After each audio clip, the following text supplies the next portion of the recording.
Slurpy dirt, my little chickens. Hope you're all having a nice bit of clacking in there.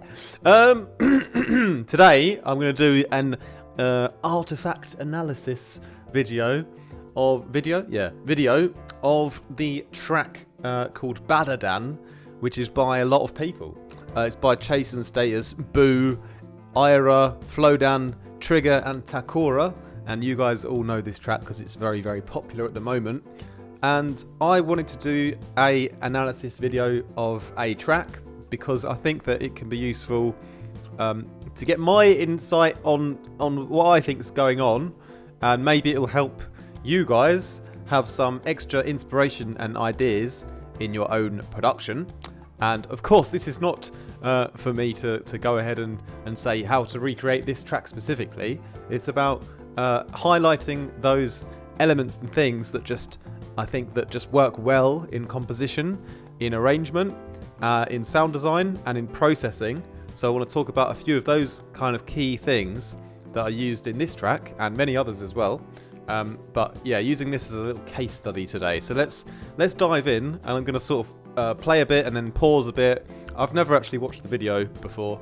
I've only listened to the track on Spotify myself. But yeah, I'm going to break down the micro details of stuff that's going on from a sound design, composition and arrangement, and a processing perspective, okay? Because obviously the main reason this track is so dope is, because of all the amazing vocalists that are on it, So unless you've got these kind of vocalists in your on your WhatsApp to hit up and make a track with you, then that might be difficult.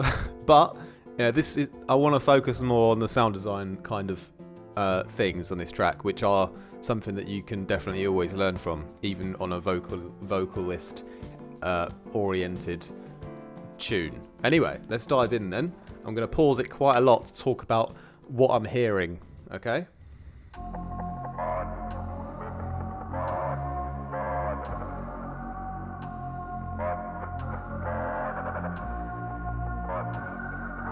So in that first 10 seconds already, setting the soundscape, building the vibe and the intro, I count 4 main sounds that are used. So when you're struggling, what sounds to use in your intro and things like that, for me, it's always about which sound's going to work well together in terms of always thinking about the frequency spectrum and placing sounds accordingly. So in this 10 seconds, you've got a sort of low rumbling kind of drone / pad, but it's more kind of like a drone, I would say. Then you've got this more mid-range kind of vocal pad with a nice melody on it already, and then you have some vocally affected one-shots of the main Baddadan vocal, which have some really cool kind of stereo sort of delay on them. And yeah, they've been run through some creative delay kind of plugin perhaps. And then you've also got a little hi-hat in the background, quite soft, to keep the tempo. So listen again to those, try to hear all of those 4 elements at the same time.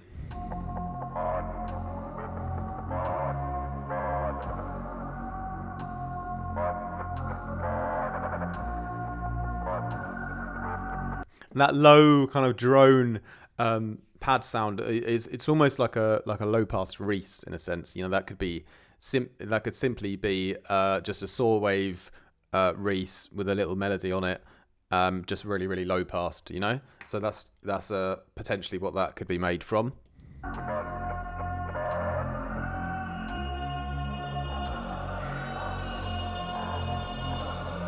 Now, we're also going to pay attention now as we go forward. This is the most important part. We're going to pay attention to what is the primary focus sound of that particular moment. Okay, there's going to be times in the track where there's 2 at once, but the main thing to always notice is what is the central focus. Okay, so this sort of very beginning, it was kind of just a balanced soundscape, but now as the section is progressing, and yeah, as we're bringing life into the track, or well, I say as they've brought life into the track, what they've done is they've brought up the brightness, and specifically yeah, the volume as well on that kind of vocally pad. You know, you can really hear it sort of coming up, and it, yeah, you know, we sort of start with this soundscape, and then, but you really go into having this vocal pad become that central lead element that you focus on, okay?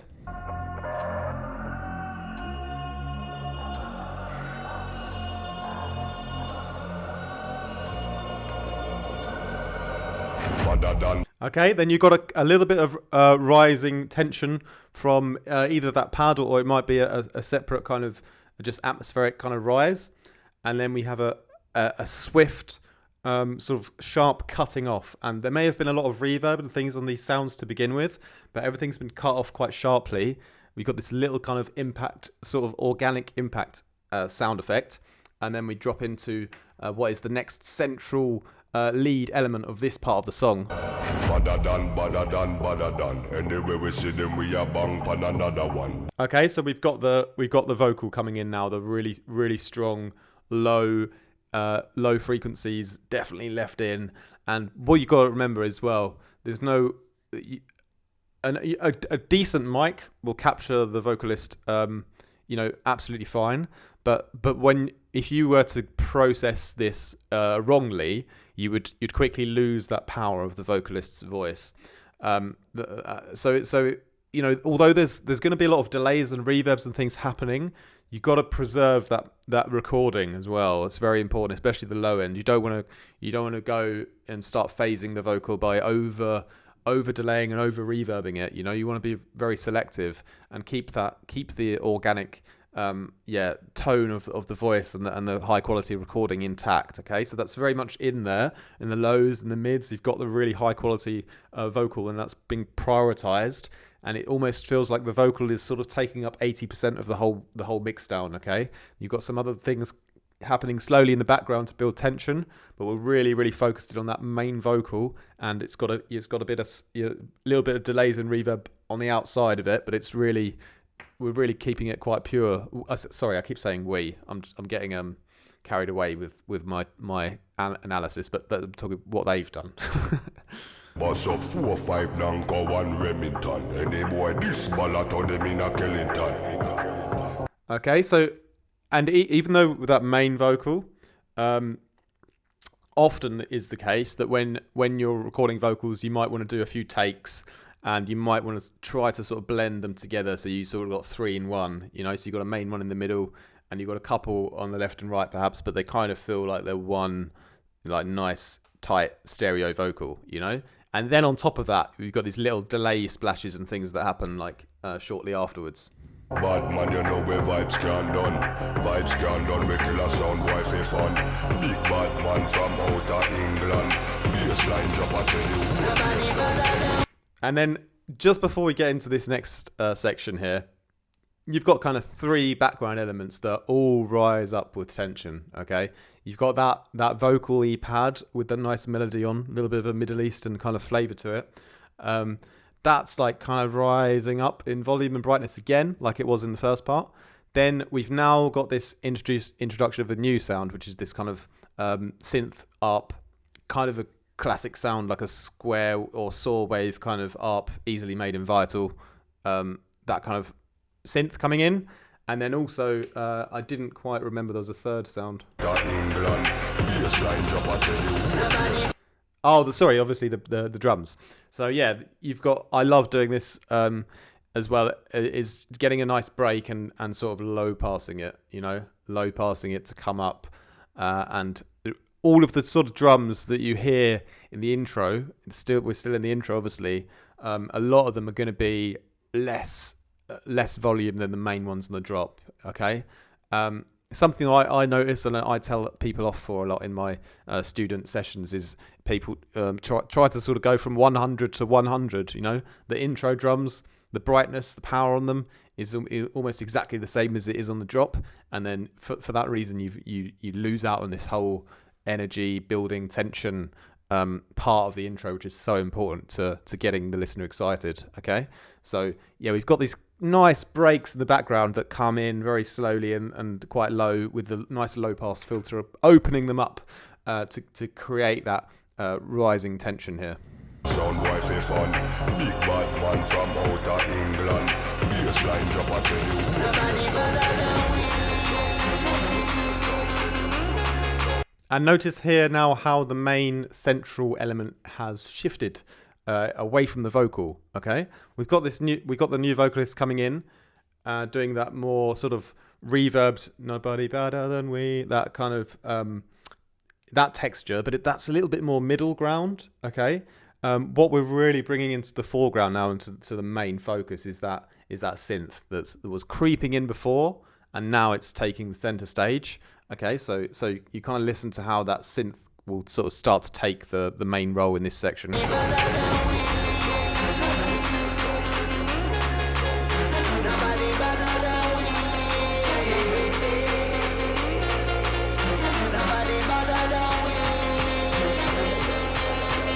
And so obviously that nobody better than we vocal is still very much alive in there. Slightly more behind this main synth though, which is driving the narrative in this part. And then we've got the extra, obviously, tension and rhythm coming in from those claps, which are, you know, very, very, very fitting with the snare that's going to come in shortly. And yeah, these claps also, you know, slightly lower in volume still. Not, you know, you haven't quite got that full brightness that's going to come on the drop yet. They're still saving that, you know. And now the synth, obviously, as the main lead focus part, that's automating as well. It's getting brighter and brighter as we get towards the crescendo, ready for the drop. And as that's building up and getting brighter and brighter, drums starting to obviously pick up the pace a bit as well. But even that fast picking up of the pace, it would be too overwhelming if it was too loud. You know, it's very important that it's a quiet. Although it's a lot of tension and fast build up with the drums, there's still low volume by comparison to what's about to happen, you know. So if we listen, give me a little pause, and so the crescendo of everything comes to an end, and then we have what I like to call like a signature just before the drop kind of sound, you know. And that in this case, that's going to be a nice break, which is very isolated, but has a very organic feeling, and we get to just enjoy this because, you know, a cool organic break like that, you know, showcased just for a moment is really nice for the ear, isn't it? Baddadan, bad from me bad. Okay, so you got that that little break, and then you kind of hit the drop, but when you hit the drop, it's just the vocal for a bit, and then it's a bit of a fake drop. You know, it's a bit of a teaser drop because, you know, the Baddadan vocal comes in on the one, and then, you know, a little bit after that we'll get the kick and snare and the bass coming in as well.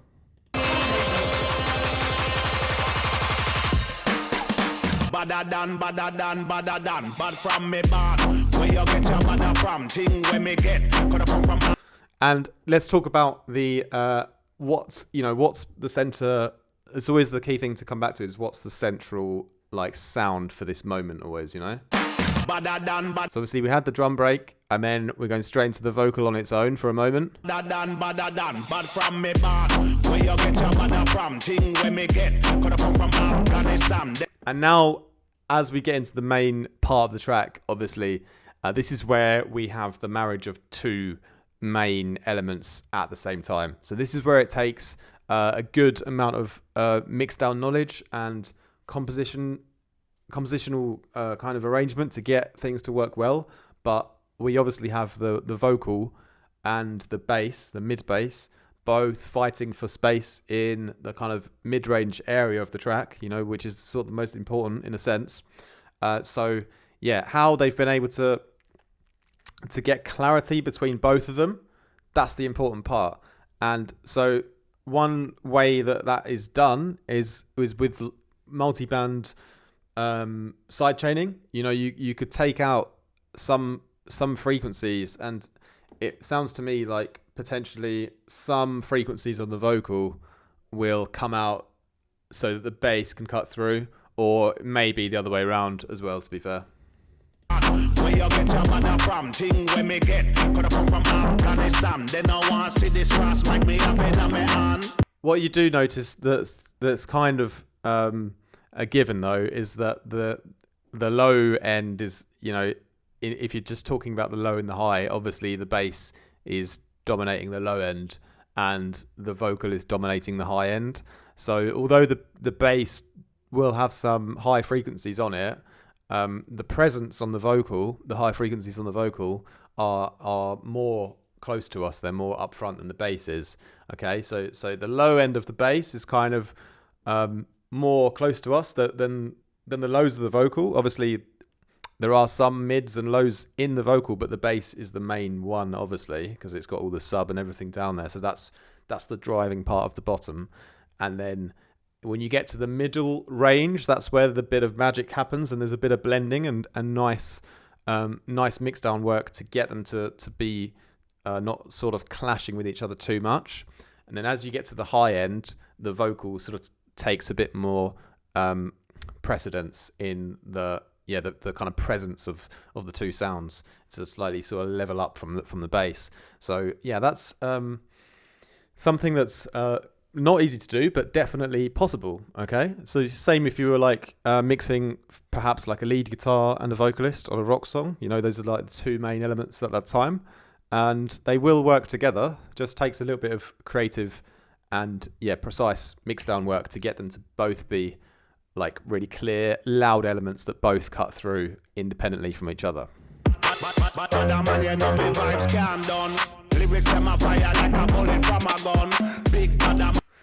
Obviously, you have the drums and everything. We haven't even talked about those, but from my understanding, the kick and snare are quite the main kick snare hi-hat pattern is pretty simple. It's pretty classic, but what keeps the drums really interesting as the song kind of progresses is these extra special character parts to the drums, because you have this nice little shuffle that comes in occasionally. It's not overused, but it's also really nice quality on it. So that's been used very quite sparingly, but also it just sounds right. You know, it's a great choice of shuffle or break to fit with the rest of the narrative. And you've also got a few elements where you've got some really nice like open hi-hats, if you pay attention to those, and they've got a really nice quality on them as well, and a nice intricate sound where, you know, you got this kind of like you know, when the hi-hat opens and it sort of bounces off a little bit and it creates like a little bit of a tremolo effect as it's opening. That's a really nice hi-hat sample. So that's a really nice high quality like special effect in the drums as well.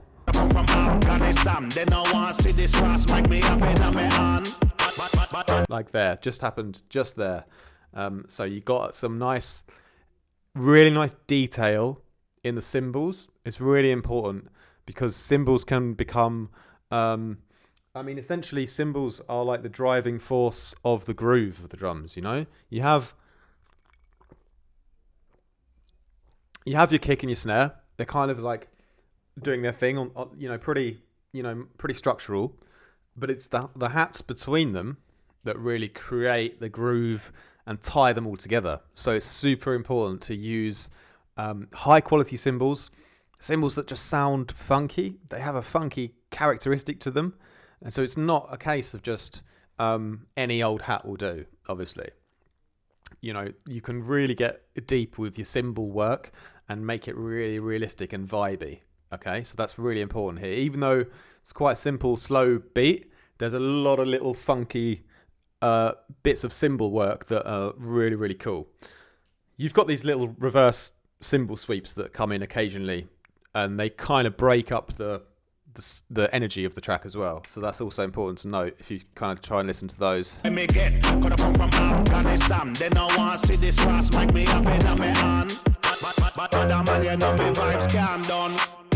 There. There's a little sort of riser before, and just these kind of moments just like throw you off the groove almost for a moment. So you don't lose interest in the groove, you know. So little things to sort of throw you off and bring you back in every now and again to keep the ear engaged in that part, you know. So yeah, lot of detail there. Lyrics them a fire like a bullet from a gun. Again, there, that little shuffle, beautiful, just used in the right spots, you know. Big Baddadan from outer England. When me lyrics start fire, watch out some viral. We haven't talked much about the bass yet, the bass design. It's the sort of bass that's not by no means impossible to create. You could create something like that in Vital, I believe. You know, like you could ask me to do it, but I don't really like to try and recreate other people's basses, and I probably couldn't if I tried anyway. But you know, if you get creative with your sine waves and distorting them, nice bit of filter movement on an LFO, perhaps, you know, really distorting the sine wave, and playing with the pitch and the volume on the LFO until you got that tone. And the one, you know, it's not like a super complex LFO. It's a simple kind of shape, you know. It's just getting that tone and the distortion and the pitch of the perhaps sine waves, maybe triangle waves, to work well together to create that final tone. Something that can be achieved in a synth like Vital, for sure. If we talk about the melody on it as well, let's just go back a little bit here. Baddadan, baddadan, baddadan, bad from me bad. Where you get your badda from? Ting. Dum dum dum dum dum dum. The last note, you know, always leaving it on, you know, anticipation. So that's the first part. When me get, could have come from Afghanistan. Then again, you're leaving it on the high, on the anticipation, the second time round. I want to see this cross, make me have it on me hand. I like that the third round there, where the pitch kind of goes lower. It was a little bit unexpected. I think that's a key part to the melodies design on the bass that makes the track interesting. That decision there. We go up here to keep the interest with a higher pitch melody, and then here you've got the extra hi-hats that come in. They're a bit sort of you've got a bit more like kind of, I don't know if they're not really even that fast, but like faster hi-hats. Back to the classic hook. Hook repeats, but it's slightly got a slightly shifting of the rhythm of one of the notes. Third time round, going lower, quite unexpected, like I said before, but key characteristic to this song, that decision there in the melody. And then back up again. And then here we, you know, just before we cross over to the new section, we get this swelling reverb in of the new vocalist coming in again. We kind of get a bit of a energy.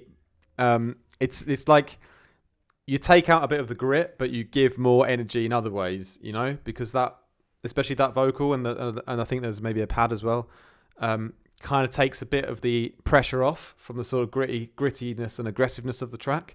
But then you also give some extra energy with the faster kind of drum shuffles that are added in. So it's a bit of a mix of both, you know, sort of taking out a bit of aggression, but also pumping in a bit of tempo as well.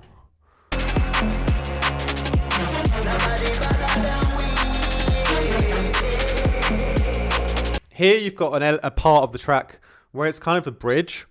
It's not like super focused on the one main lead element, you know. It's a bit of a soundscapey kind of bridge section, but I kind of get drawn to the new shuffle on the drums become like sort of the lead, and then obviously you've got that vocal coming in and coming out, and you've got this kind of new little kind of mid-rangey Reese in the middle ground somewhere, and you've also got like I think this is sort of another pad that's quite mid-range focused as well.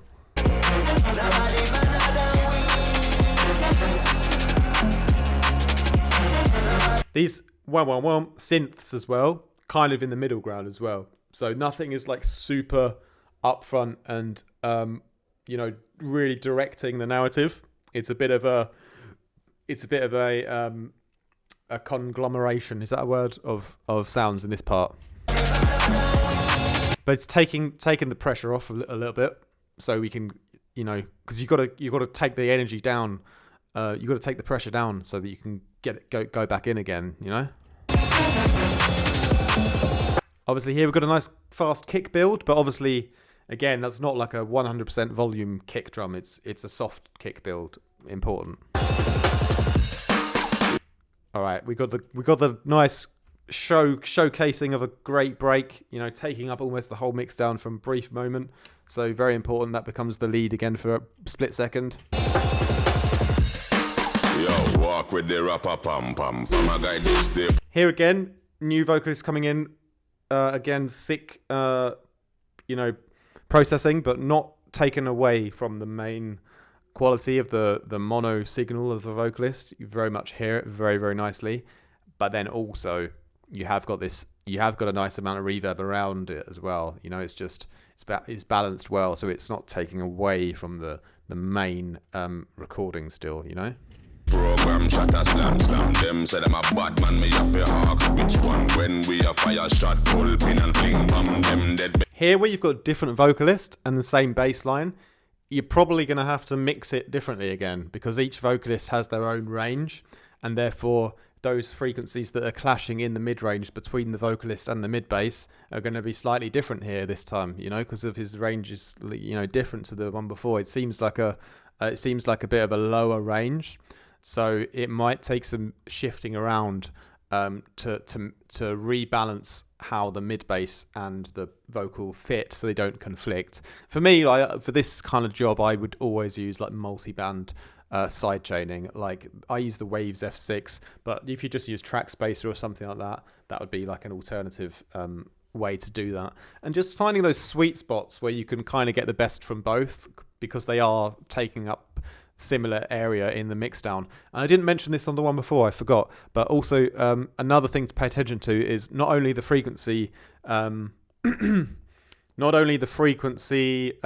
sweet spots between both, but also the stereo imagery of both, because you could potentially, and I'm pretty sure this has been done as well, is, you know, give one of the elements, for example the bass, more dominance in the middle of the stereo image, and the vocal has a bit more width and is a bit more catered to giving us that wider stereo pleasure.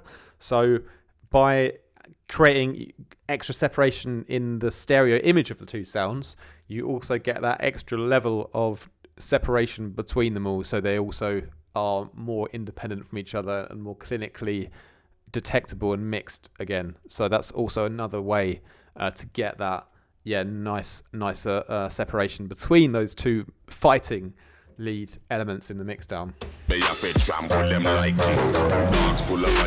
We had a little Foley kind of there's like a lion roar there, I think, in the background. I didn't notice that the first time round.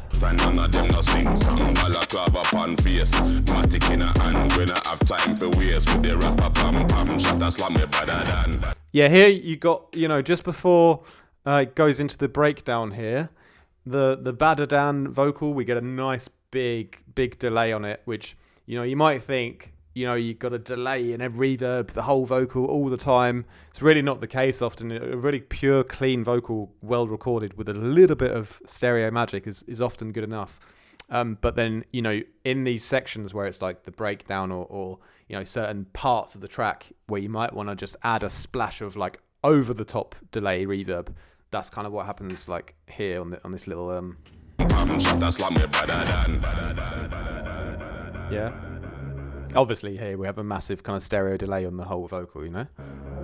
It would be overwhelming in the whole mixdown though on the drop though if that was also in there then. Unless you like sort of took everything out, had a bit of that fun and then reined it back in again, you know.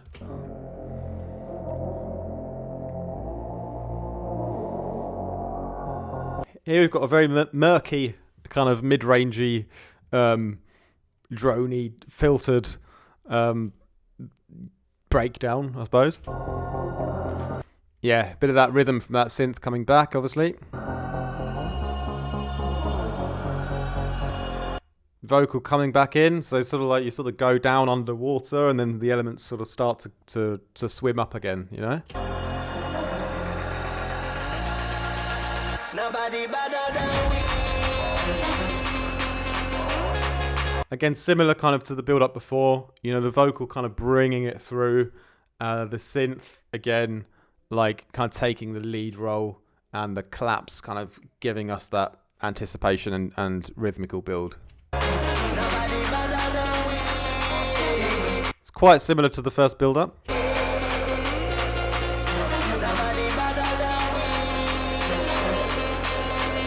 Again, like these kind of rises in the background, lifting up energy. These kind of rises you can use like the pad or the vocal or any kind of sound in your track and just sort of like reverb it out and then automate it to come up, automate the pitch perhaps. So these kind of rises, you know, you don't always have to get them from like a sample pack. You can kind of use the main elements of your track and create a riser out of them just with like long delays, long reverbs, and then just like automating that. So that's what I usually like to do rather than looking for like new risers that will hopefully fit the timbre of what I've got, you know. But yeah, here obviously the brightness and that synth coming up again as well, really nice. And as that brightness comes up, it sort of washes itself out with the reverb as well, you know, so it's still quite soft and not overbearingly bright and dry, you know. So everything gets really, really wet, you know, towards the drop still. And here you also noticed, as well as that kind of break that's really dominating that part, you've also got just before, just sort of under it, you've got the vocal, the Baddadan vocal, a texture of it, sort of looping in the background before. So it's like just taking a little part of it and sort of re-looping it, you know, with a bit of a texture. Introducing that in the background, sort of like this secret hidden kind of pad kind of thing, you know, that will introduce that texture of the vocal as we hit the Baddadan again.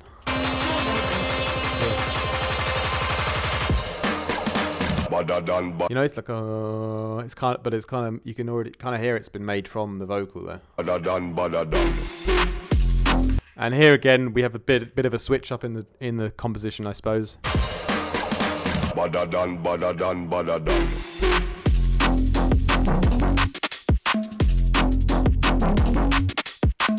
Yeah, so just a bit more minimal. We got a little kind of one-shot perky synth thing that comes in, and yeah, a little bit just a more minimal, I suppose, compositionally version of our first drop without the vocals. Without the vocals, obviously, that's the main difference. Yeah, lovely little low open hi-hats, real sucker for those ones.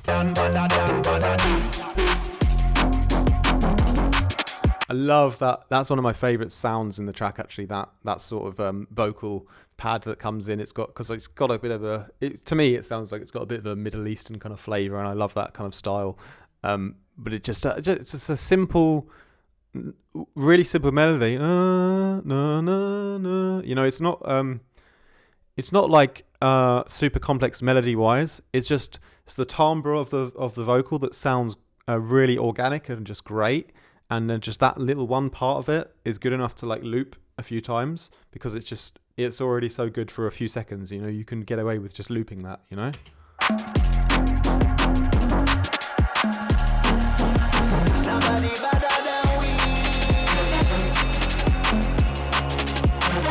It's a nice in this kind of bridge part as well, similar to the bridge before. The melody on the Reese as well takes us on a bit of a journey, how it sort of goes up again.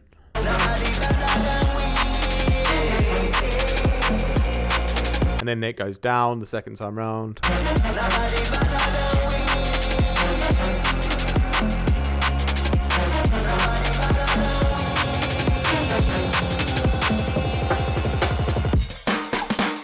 Yeah, nice little low pass filtered break, and then that main other organic break to finish it up, which was really nice as a little special feature on its own just before the drop as well.